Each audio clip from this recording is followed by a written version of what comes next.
सांगली मिरज परिसरातील इंजिनिअरिंग आणि MBA कॉलेजच्या शोधात असाल तर ही रील पूर्ण बघा, प्रत्यक्ष येऊन खात्री करा आणि मगच ऍडमिशनचा निर्णय फायनल करा। हे आहे सांगली मिरजेच्या मध्यवर्ती ठिकाणी ऑटोनॉमस NAC A ग्रेड असणारं अंबाबाई तालीम संस्थेचे Sanjay Bokare group of institute Miraj. इथे MBA, पॉलिटेक्निक, इंजिनिअरिंग मधील 7 ब्रांचेस मधील तुमच्या आवडीच्या ब्रांचच्या प्रवेशासाठी नक्की भेट द्या।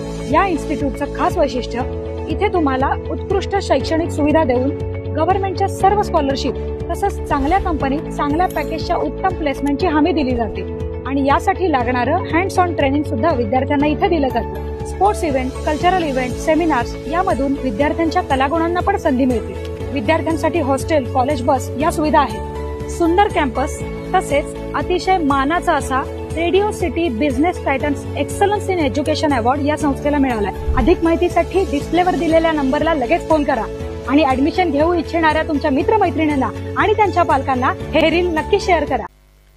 ताज्या बातम्यांसाठी महान करेला सबस्क्राइब करा आणि बेल आयकॉनला क्लिक करा।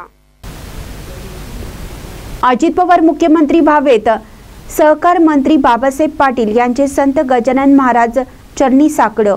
राज्याचे सहकार मंत्री बाबासाहेब पाटील हे बुलढाणा जिल्हा दौऱ्यावर असताना त्यांनी शेगाव येथे श्री संत गजानन महाराज यांच्या मंदिरात समाधीचं दर्शन घेतलं आणि अजित पवार हे नव्या काळामध्ये मुख्यमंत्री व्हावेत असं साकडं त्यांनी संत गजानन चरणी घातलं। यावेळी ते म्हणाले की आगामी निवडणुका महायुतीमधूनच लढवणार, मात्र काही ठिकाणी परिस्थिती पाहून निर्णय घेऊ। सरकारमधील 8 मंत्र्यांना डच्चू मिळणार असा दावा सामना वृत्तपत्रातून करण्यात आला। त्याचा निर्णय वरिष्ठ घेतील, त्यावर मला बोलण्याचा अधिकार नाही असे सांगून शेतकऱ्यांची फसवणूक करणाऱ्या अवैध सावकारांवर कठोर कारवाई करणार असल्याचे त्यांनी सांगितले।